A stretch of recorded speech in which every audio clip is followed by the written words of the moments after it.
I'm so glad you could drop by this afternoon, Dr. Goodrich. Well, so am I, Mrs. Christie. Glad you called me. Dr. Goodrich, I'm worried sick about Douglas. Is something wrong? For several weeks now, he's been going around with a girl named Ann Morris. And last Sunday, he said he's engaged to her. Oh, I see. Well, what's the problem? Why, the girl's just not suitable. Ann Morris. I don't believe I know her, but what do you think's wrong with her? Well, she's just not the right girl for Douglas, that's all. Apparently you and Douglas don't see eye to eye on this. She's engaged to her. I just don't understand what's got into him all at once. He's not at all like he used to be.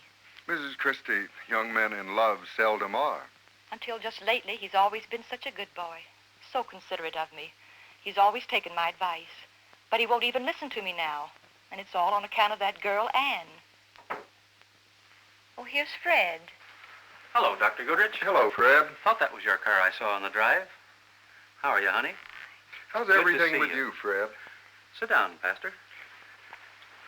Oh, everything's fine with me. You know, we had the biggest month we've had so far this year. Now, Fred, don't get started on business. I've been telling Dr. Goodrich about Douglas.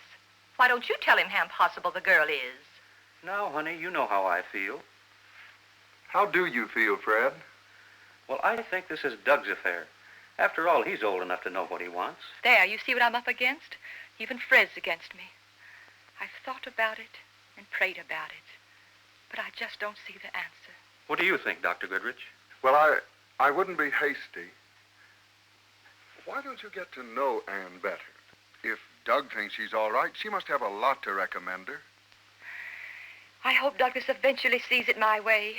These things usually work themselves out. Yes, they do, Fred. Well, I'm going to have to leave. If there's anything at all that I can do, let me know. Thank you for coming by, Dr. Goodrich, and listening to my problem. It was nice to have a chance to visit. We'll see you in church Sunday. Good.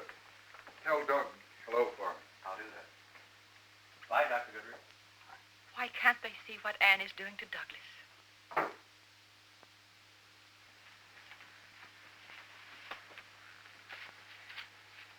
Fred, don't you really think I'm right about this girl, I mean? No, Jane, I don't. It's like I said before.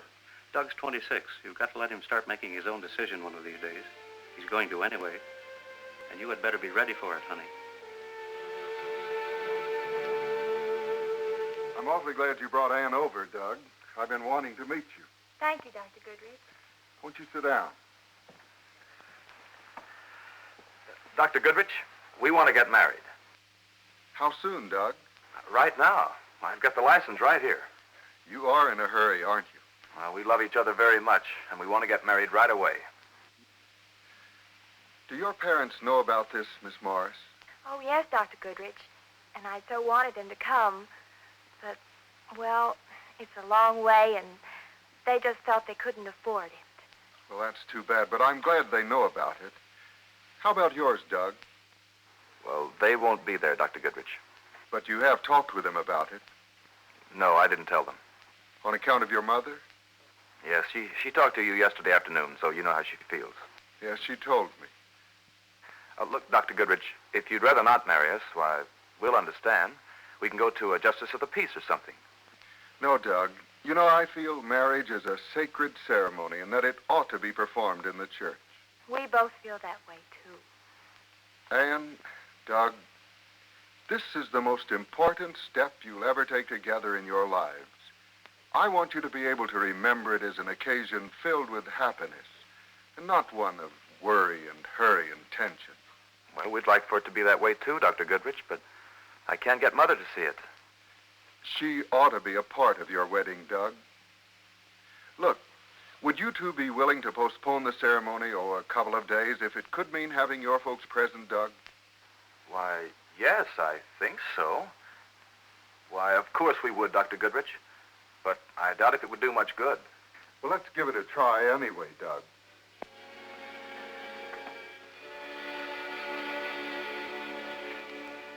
I just can't believe that Douglas would do this to me. You've got a very determined young man there, Mrs. Christie. He knows his own mind, and he knows what he wants. Apparently, he wants this girl more than he does his mother. Doug isn't forcing a choice. You're doing that. I don't understand. Doug loves both of you, and he can't see why it must be one or the other. I don't think Doug knows what love means. Ever since he was born, I've loved that boy. I've nursed him through sickness. I've planned for him. I've helped him. And that's just exactly what Anne promises to do in the marriage vows. Oh, I know. But that's a different kind of love. I'm not going to let Douglas throw away his life in this marriage. Mrs. Christie, I think Doug is going to marry Anne with or without your approval.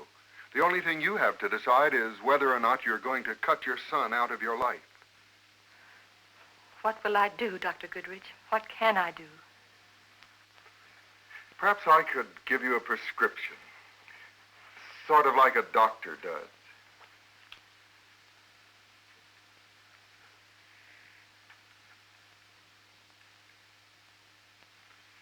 I want you to pray about it and think about it. And then try this. Now I must be going. The wedding is tomorrow morning in the chapel at 11 o'clock. I hope to see you and Fred there.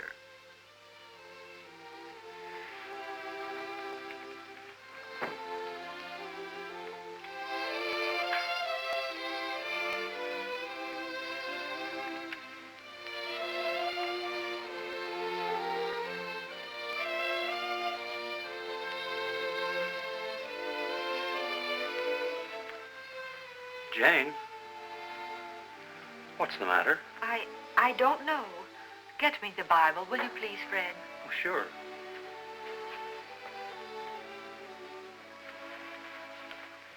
Look up 1 Corinthians chapter 13. Okay.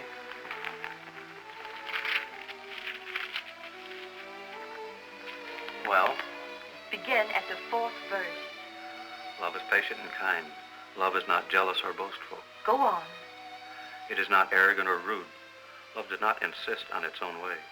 It is not irritable or resentful. It does not rejoice at wrong, but rejoices in the right. Love bears all things. Believes all things. Hopes all things. Endures all things. Love never ends.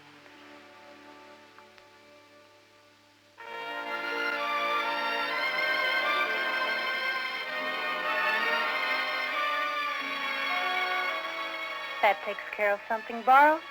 Now for something blue. Would you like this handkerchief or this one? Oh, what did you say, Helen? Nothing of importance. Is everything all right, Anne? Are you sure about this? Yes, I'm sure. Only... His folks? Look, honey, you've done everything you could to include them. They're not here today. Just forget them. Oh, I can't forget them. I feel so sorry for her. Well, I don't. If she'd given herself half a chance to get to know you, she'd love you just the way we all do. Oh, you're sweet, Helen. I'm prejudiced. It's not what I am, but what I'm not that upsets her. That's ridiculous. She loves Doug, and this marriage to her is not only a tragic mistake, but she feels she's going to lose him. But you and Doug know it isn't a mistake. And if she loses Doug, it will be her fault, not yours. Why worry about her? I guess it's because I love him so much. And if I thought I were going to lose him, or he were going to ruin his life, I'd feel the same way she does. Bride, there's no reasoning with him. Now, come on, we have some important decisions to make. This handkerchief or this one?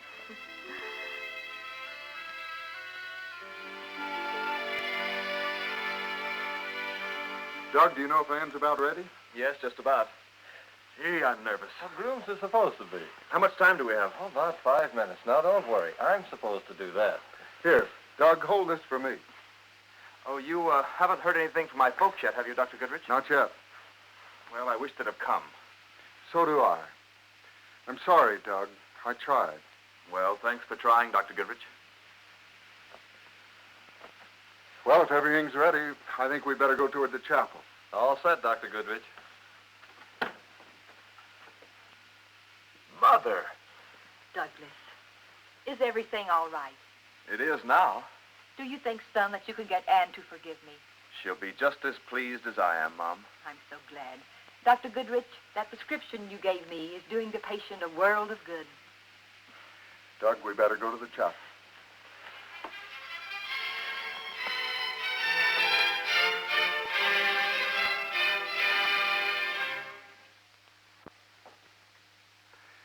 Well, Mrs. Christie hasn't solved all her problems, of course. You don't do that in one blinding flash. But I think she is beginning to realize that love, when it is selfish, can be a very terrible thing. More tragedy has been wrought by selfish love than one could ever guess. And yet love can be the greatest and most powerful force for good in all the world. It can work miracles both in the life of the one who loves and the one who is loved.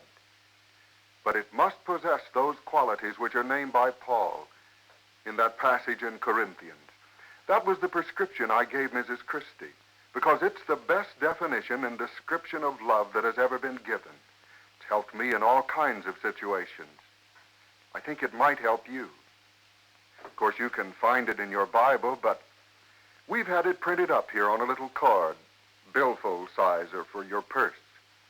If you'd like one of these cards, just as a reminder of what love ought to be, take a postcard and address it to me, the pastor, in care of this station.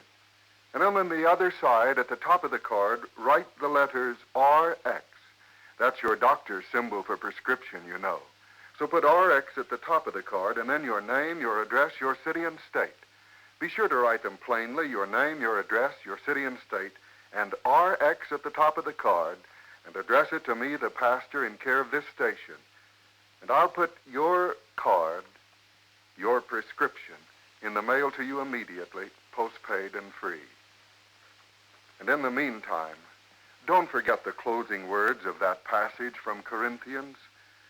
Love bears all things, believes all things, hopes all things, endures all things. Love never ends.